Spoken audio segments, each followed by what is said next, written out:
Bismillahirrahmanirrahim. Assalamualaikum warahmatullahi wabarakatuh.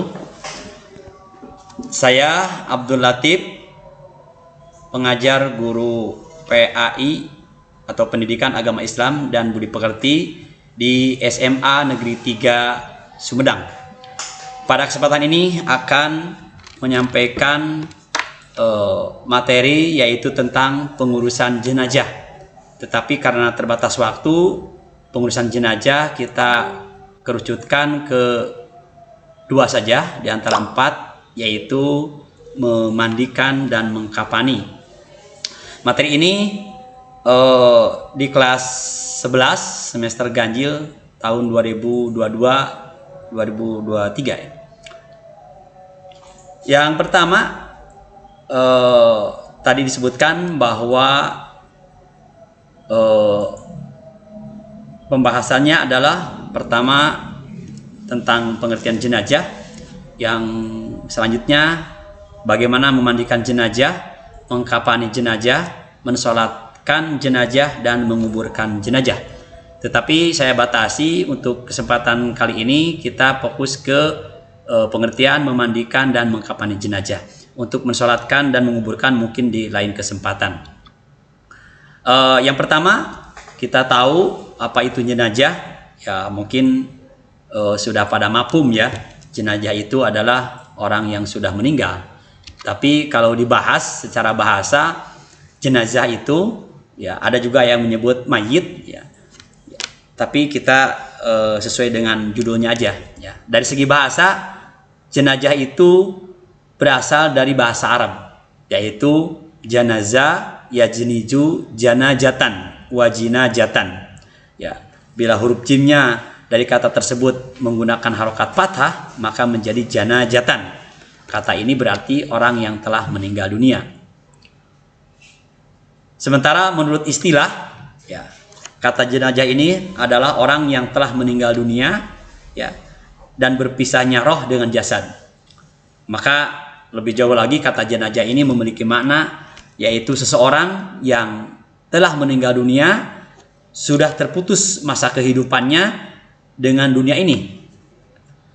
Jadi jenazah ini adalah orang yang telah keluar ruhnya atau nyawanya dari orang tersebut. Ya. Orang menyebut juga jenazah ini yaitu mayat. Ya.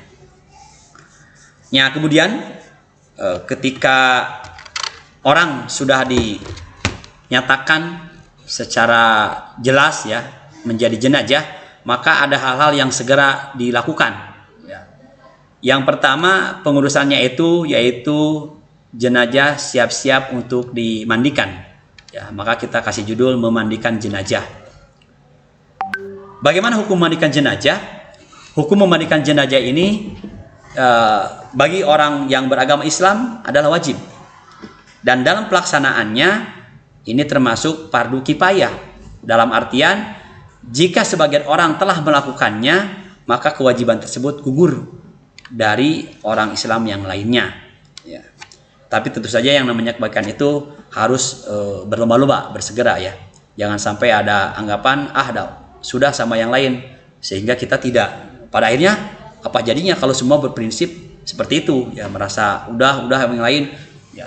Dalam bahasa kita mungkin saling mengandalkan ya. Padahal harus kita saling bersegera. Nah, kemudian baru setelah kita tahu jenazah itu harus diurus dengan dimandikan, pertama siapa saja sebetulnya orang yang diperbolehkan untuk memandikan jenazah. Ya tentu saja orang yang diperbolehkan untuk memandikan jenazah itu pertama orang Islam yang muslim, kemudian dia berakal dan tentu saja sudah baligh atau sudah dewasa. Ya.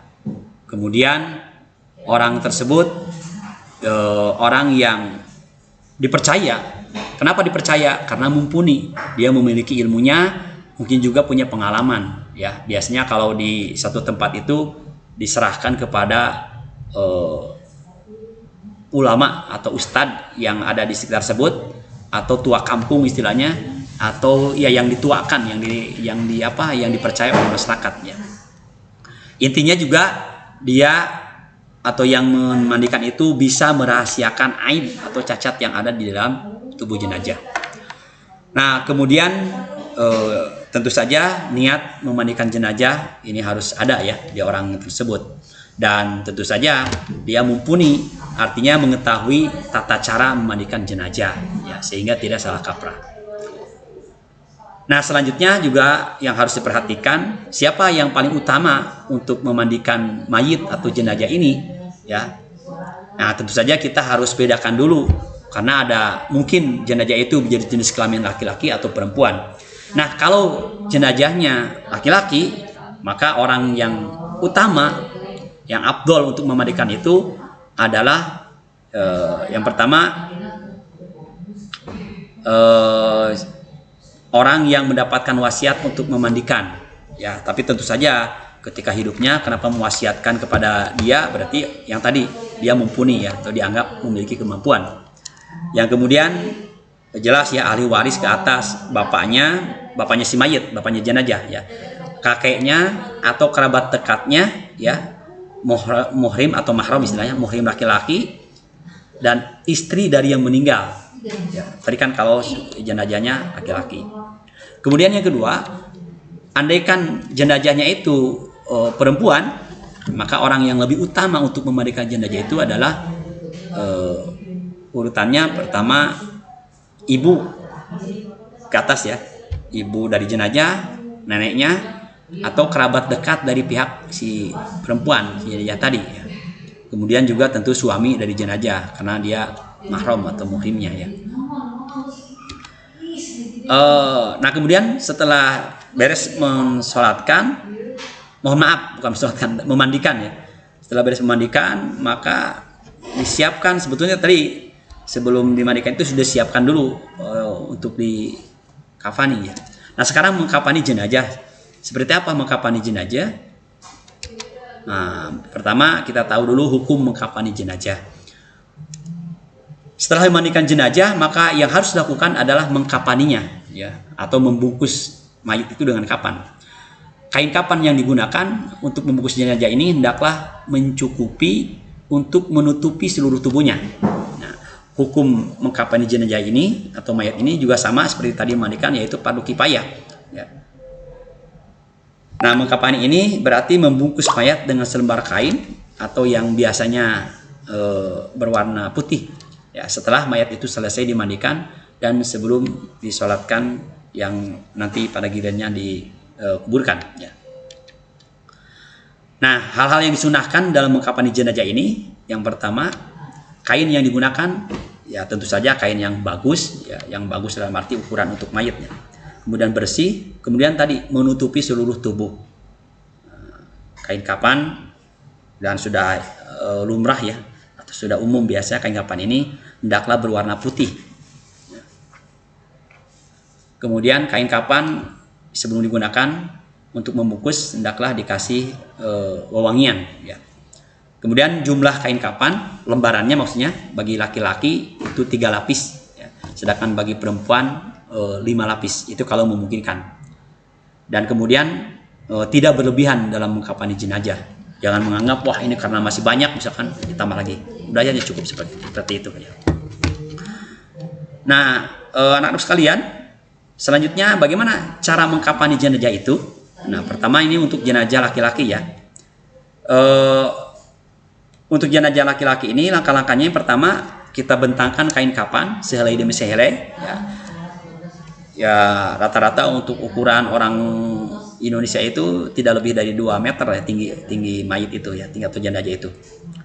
Nah, ketika sudah dibentangkan si kain kapan, maka yang lebih bawah itu lebih lebar dan lebih luas. Nah, kemudian tiap lembaran itu diberi kapur barus ya, atau wewangian yang tadi. Nah, setelah itu kemudian angkatlah jenazah dalam keadaan tertutup tentu saja setelah dimandikan tadi dengan kain ya, tertutup dengan kain untuk menutupi aurat-auratnya, kemudian diletakkan, disimpan di atas kain kapan yang memanjang tadi, kemudian diberikan wewangian ya. Kemudian yang ketiga, ditutup lubang-lubang yang mungkin masih mengeluarkan kotoran atau hal lainnya ya dengan kapas. Kemudian langkah berikutnya, tutupkan atau selimutkan kain kapan yang sebelah kanan yang paling atas, ya, kemudian ujung lembar sebelah kiri selanjutnya, dan lakukanlah selembar demi selembar dengan cara yang lembut, ya. Ditarik, kemudian langkah berikutnya diikat, ya, dengan tali yang sudah disiapkan sebelumnya tadi di bawah kain kapan, 3 atau 5 ikatan, ya. Kemudian lepaskan ikatan setelah nanti di liang lahat, ya. Itu untuk laki-laki. Yang selanjutnya cara mengkapani jenazah yang jenazahnya perempuan, ya. Ini kalau jenazah perempuan, yang pertama kain kapan ini dipersiapkan sebanyak 5 lembar, ya, kain kapan warna putih. Kemudian langkah pertama, lembar pertama yang paling bawah, ya, untuk menulis seluruh badannya yang lebih lebar, ya. Kemudian yang kedua, lembar kedua untuk kerudung kepala, lembar ketiga untuk baju kurungnya, lembar keempat untuk menutupi pinggang hingga ke kaki, ya, sarungnya gitu mungkin, ya. Dan lembar kelima untuk pinggul dan pahanya. Nah, kemudian si kain kapan tadi disusun, ya, yang sudah dipotong-potong untuk masing-masing bagian dengan tertib. Kemudian angkat jenazah dalam keadaan tertutup dengan kain dan diletakkan di atas kain kapan sejajar. Kemudian ditaburi dengan wewangian atau dengan kapur barus. Ya, berikutnya ditutup lubang-lubang yang memungkinkan masih mengeluarkan kotoran dengan kapas yang telah disediakan. Kemudian tutupkan kain pembungkus pada kedua pahanya. Pakaikan sarungnya, ya, cukup disobek saja, tidak perlu dijahit. Kemudian pakaikan baju kurungnya, cukup disobek juga, tidak perlu dijahit. Didandani rambutnya, maksudnya ditutup dengan semacam kerudungnya gitu kan. Kemudian pakaikan penutup kepala atau kerudung. Dan yang terakhir baru dibungkuskan selembar demi selembar, ya, dengan cara menarik kedua ujung kain kapan dari kiri ke kanan lalu digulungkan ke dalam. Setelah itu ikat dengan sobekan pinggir kain kapan, ya, yang setelahnya yang tadi telah disiapkan, ya, di bagian bawah kain kapan, 3 atau biasanya 5 ikatan. Kemudian nanti setelah di liang lahat dibuka, ya, ikatannya, dan setelah itu siap untuk disolatkan. Nah, demikian kiranya anak-anak sekalian cara pengurusan jenazah, ya. Baru 2 ini, baru membungkus atau mengkapani dengan tadi sebelumnya memandikan dulu. Untuk mensolatkan dan menguburkan mungkin dalam kesempatan yang lain. Demikian, terima kasih atas perhatiannya.